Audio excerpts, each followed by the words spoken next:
हमारे इस चैनल शशि ऑफिशियल को लाइक, share, comment और सब्सक्राइब करें। साथ ही साथ बेल आइकन बजाएं ताकि हमारी वीडियो सबसे पहले आप तक पहुंचे। डॉक्टर साहब बोलो बोलो। देखी ना हमार बेटिया तो खाने नहीं के खा टिकटॉक बनाती थी। हाँ अच्छा, तो इसका टिकटॉक ये बीमारी न पकड़ा है। अच्छा, टिकटॉक की बीमारी कहा डॉक्टर साहब? आजकल यही सब मरीजे आ रहा है मेरे पास। देखिए ना, तो ये लेटा हुआ है। अच्छा जो हमारा बेटिया के मुंह पर छाई होता। अच्छा ये है, ये तो बहुत फेमस थी, हीरोइन जैसा लग रही थी। अब का चुड़ैल लग रही, पूरा मुस्मात लग रही है। टेंशन में बैठल बिया छौड़ी, खाना नहीं खे खाता हो। बड़ा कहत रहलो ये टिकटॉक स्टार। टेंशन में बैठल बिया छौड़ी, खाना नहीं खे खाता हो। टिकटॉक भी बंद भइल, कुमार में भइल मुस्मात हो। अभी मैं इसको ठीक कर रहा हूँ। टेंशन में बैठल बिया छौड़ी, खाना नहीं खे खाता हो।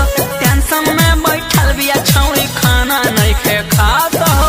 ये लग रहा है कि आटा कम और डाटा ज्यादा खाई है।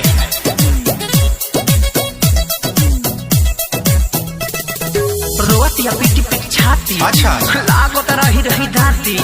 छूटल कर हीरोइन बनल, छूटल साथी संघाती। अरे 555 का डाटा ले लीजिए।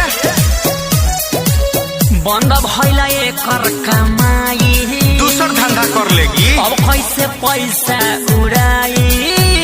आप दे दीजिएगा। लाली बाली या पाउडर कहाँ से किन के छौड़ी लाई? कोई बॉयफ्रेंड नहीं है इसका? हाथ बढ़ो के हाथ हो। अरे इसको ससिल का वीडियो दिखाइए। तो कभी गो बंद भइल छौड़ी, भइल समात हो। टेंशन में बैठल बिया छौड़ी, खाना नहीं खे खाता हो।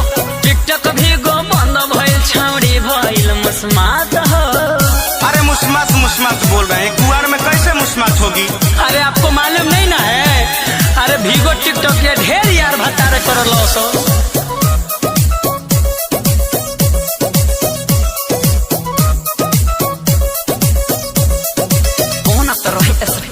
ओहो मोबाइल अब बेकार। अच्छा जी। टिकटॉक पे 10 गो भीगो पर रहे यार। वो तो है, हमरो लड़कवा इसका फैन है। कोई ससिल बचनिया, वो तो कहबे कर। टिकटॉक के नचनिया। राहुल रसिक के संग फीट कॉले टाका, बना जाऊन का घर के कनिया।